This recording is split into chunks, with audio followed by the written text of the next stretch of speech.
নমস্কার সবাইকে। আজকে আমি একটি গুরুত্বপূর্ণ ট্রিক্স সম্পর্কে শেখাতে চলেছি। হ্যাঁ, এই ট্রিক্সটা কিরকম ট্রিক্স দেখুন।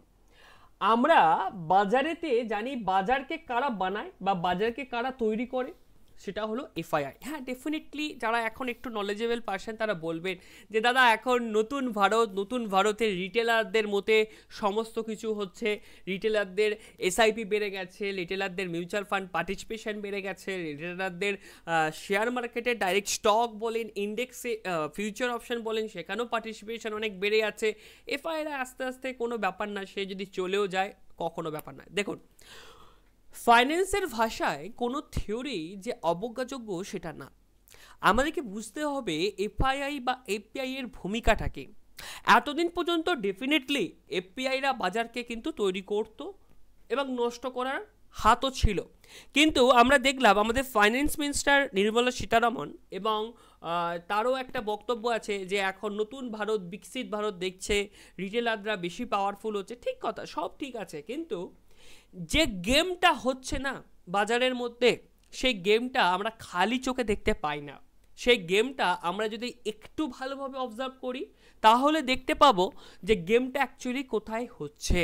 আচ্ছা, আপনারা বলুন তো, যে আপনারা এই যে রিচার্জের যে ব্যাপারটা এলো কিছুদিন আগে, যে কমিউনিকেশন ইন্ডাস্ট্রিতে এলো, যে রিচার্জটা বাড়ানো হলো, জিও এবং ভারতী এয়ারটেল এবং ভোডাফোন আইডিয়া তিনজন মিলেই বাড়িয়ে দিল রিচার্জটা। তাহলে সেক্ষেত্রে আপনারা কবে জানতেন? রিচার্জ যেদিন বাড়াবে সে বা নিউজ এসছে সেদিনই জানতেন, কিন্তু এফআইআইরা বা এফপিআইরা কবে থেকে জানেন? তো চলুন দেখে নেওয়া যাক। তো সেই জন্য দেখার জন্য আমি আসবো কোথায়, এনএসডিএল এফপিআই এফআইআই বলে একটা সেকশন আছে এনএসডিএল এর ওয়েবসাইটে, এবং সেখানে একটা ফর্টিলিটি সেক্টর ইনভেস্টমেন্ট বলে একটা জায়গা রয়েছে। এখানে আমি 15 দিন অন্তর আমি বলে রাখি, এই যে ডাটাটা এফপিআই অর্থাৎ ফরেন পোর্টফোলিও ইনভেস্টাররা যারা ইনভেস্টমেন্ট করেন সেক্টর ওয়াইজ, সেটা 15 দিন অন্তর, অর্থাৎ ধরুন আজকে যদি মাসের শুরুর 3 তারিখ হয়, তাহলে আপনারা লাস্ট মাসের কিন্তু 15 তারিখ থেকে 30 তারিখ বা 31 তারিখ পর্যন্ত টোটাল ডাটাটা কিন্তু আপনি এখানে পেয়ে যাবেন। ঠিক আছে, তো এখানে আমি জুন 15 অর্থাৎ জুনের 1 তারিখ থেকে 15 তারিখে যদি ডাটা আমি দেখি, তাহলে আপনারা দেখতে পাবেন যে টেলিকমিউনিকেশন সেক্টরের মে, ভালো করে বুঝবেন, টেলিকমিউনিকেশন সেক্টরে মে 16 থেকে 31 পর্যন্ত প্রথম টেলিকমিউনিকেশনে 1378 কোটি টাকা বিনিয়োগ হয়। বুঝছেন? তার মানে আমরা নিউজটা কোথায় পেয়েছি? জুন মাসের শেষের দিকে। কিন্তু টেলিকমিউনিকেশনে এফপিআইরা ঢুকতে আরম্ভ কখন করেছে? 16ই মে থেকে 31 মে পর্যন্ত। তারপরে জুন 1 তারিখ থেকে 15 তারিখ পর্যন্ত, এর মধ্যে এই 15 দিনে আবারও কিন্তু তারা 1700 কোটি টাকার কাছে কিন্তু বিনিয়োগ করে এফপিআইরা। তার মানে বোঝা যাচ্ছে যে তারা 16ই মে থেকে আরম্ভ করেছে, যেখানে 1300 কোটি টাকা, এখানে 1700 কোটি টাকা ইনভেস্টমেন্ট করলো। তারপরে যখন নিউজটা বেরিয়ে গেল, পাবলিশ হলো, তখন তারা কি করলো, তারা কি জায়গাটা তৈরি করলো দেখুন। চলুন আবার যাব, আমি শুধু এখানে জুন 30 ডাটা দেখতে চাই, অর্থাৎ আমি অলরেডি 15 তারিখ পর্যন্ত ডাটা দেখে নিয়েছি। এবার 16 তারিখ থেকে 30 তারিখের পর্যন্ত জুনের যে ডাটাটা দেখতে চাইছি, সেখানে যদি দেখতে চাই তো দেখতে পাবো যে প্রায় 6208 কোটি টাকা ইনভেস্টমেন্ট হয়েছে। অর্থাৎ আপনারা নিশ্চয়ই জানেন যে কোনো সেক্টরে যদি প্রাইস বাড়ে এবং সেই প্রাইস বাড়ার সাথে যদি কাস্টমারের অন্য কোনো সুইচিং পাওয়ার না থাকে, তাহলে কিন্তু সেই কোম্পানিতে ডেফিনেটলি একটা হিউজ প্রফিট কিন্তু দেখতে পাওয়া যায়। এবং সেই প্রফিটের চিন্তায় কিন্তু দেখা যাচ্ছে যে এফআইআই বা এফপিআইরা কিন্তু অলরেডি কিন্তু ইনভেস্টমেন্ট করতে আরম্ভ করেছে, এবং প্রায় এখানে ধরে রাখতে পারেন প্রায় নিয়ার অ্যাবাউট 10,000 কোটি টাকার কাছে কিন্তু ইনভেস্টমেন্ট এফপিআইরা করে ফেলেছে মে মাসের 16 তারিখ থেকে। তাহলে এটাই হলো এফপিআইদের পাওয়ার। আপনারা যতই বলেন রিটেলাররা পাওয়ারফুল, ছোটো ছোটো প্লেয়াররা পাওয়ারফুল, আমি আশা রাখি অবশ্যই ভারতবাসী, প্রত্যেকটা ভারতবাসী শেয়ার বাজারেতে আসুক, পাওয়ারফুল হোক, আমারও এটা ইচ্ছা অ্যাজ আ ভারতীয় হিসাবে। কিন্তু কোন জায়গাটায় পয়েন্টটা বাদ থাকছে জানেন? সেটা হলো তাদের পারসেপশন। কোনো একটা সিচুয়েশনকে দেখে এফআইআই বা এফপিআইরা যেটা ভাবে সেটা কিন্তু রিটেল ইনভেস্টাররা কখনোই ভাবে না।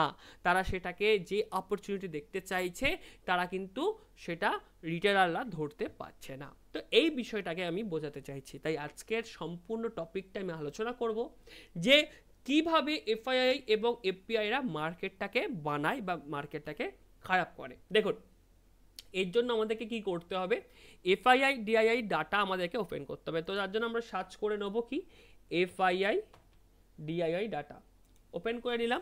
করার পরে আমরা মানি কন্ট্রোল যে ওয়েবসাইটটি আছে সেখানে চলে আসব। আসার পরে আমরা ক্যাশে দেখতে পাবো যে একটা জিনিস বলুন তো, এই কিছুদিন আগে আপনাদের সাথেই তো আমি কথা বলছিলাম এবং আমি বলছিলাম যে একটা বারংবার একটা নিউজ শোনা যাচ্ছিল না কিছুদিন আগে ইউটিউবেতে, ক্র্যাশ এসে যাবে, বাজার পড়ে যাবে, বাজার রিসেশনে চলে গেছে, আমেরিকাতে যা হচ্ছে, আমেরিকার অমুক ইকোনমিস্ট এই বলে দিয়েছে, অমুক ইকোনমিস্ট অমুক বলে দিয়েছে, পুরো সব ইউটিউবাররা কিন্তু বানাতে থাকলো। আচ্ছা বলুন তো, কারোর মৃত্যু বা কারোর ক্র্যাশ কি কাউকে বলে আসে? কখনোই না। যখন করোনাতে ক্র্যাশ এসেছিল তখন না মানলাম ফিন ইনফ্লুয়েন্সাররা এত পাওয়ারফুল ছিল না, ইউটিউবেতে এত ইউটিউবার স্টক মার্কেটের উপর ভিডিও বানাতো না, কিন্তু তখনও কি কেউ বুঝতে পেরেছিল যে করোনাতে এরকম একটা ক্র্যাশ আসতে চলেছে স্টক মার্কেটের উপরে? না, কখনোই না।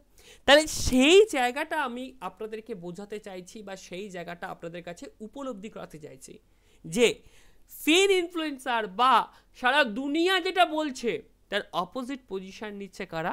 এফপিআই বা এফআইআই বা বড় বড় প্লেয়াররা। তার কারণ market is a zero sum game. এখানে কেউ প্রফিট করলে একজন লস করবে, এটাই স্বাভাবিক। দুজন মিলে প্রফিট করতে পারে না। তাই এখানে যদি এফপিআইরা লস করে তাহলে তো একটা অন্য একটা ব্যাপার হয়ে যাবে না। তো সেই জন্য এখানে কি করলো, সোশ্যাল মিডিয়াতে কিছু পাওয়ারফুল ইউটিউবারদেরকে আগে টাকা খাইয়ে কি করলো, তাদেরকে বলে দিল যে তোমরা ভিডিও বানাও ক্র্যাশের উপরে। সবাই ক্র্যাশের উপরে ভিডিও বানাতে থাকলো। এবার সবাই কি করলো, যখনই ক্র্যাশের উপরে ভিডিও বানাতে থাকলো সবাই, তখন এফআইআইরা কিন্তু বাই করতে থাকলো। অর্থাৎ তোমরা মানে ভয়েতে রিটেলাররা সেল করলো আর এরা বাই করলো, এবং সেই টাকাটা কোথায় গিয়ে ঢুকলো? সেই টাকাটা টেলিকমিউনিকেশন ইন্ডাস্ট্রিতে গিয়ে ঢুকলো। কেন? তার কারণ টেলিকমিউনিকেশন ইন্ডাস্ট্রিতে রিচার্জের রেট বাড়ানো হয়েছে। টেলিকমিউনিকেশন ইন্ডাস্ট্রি আগামী দিনে প্রফিটেবল যেতে পারে এই জন্য।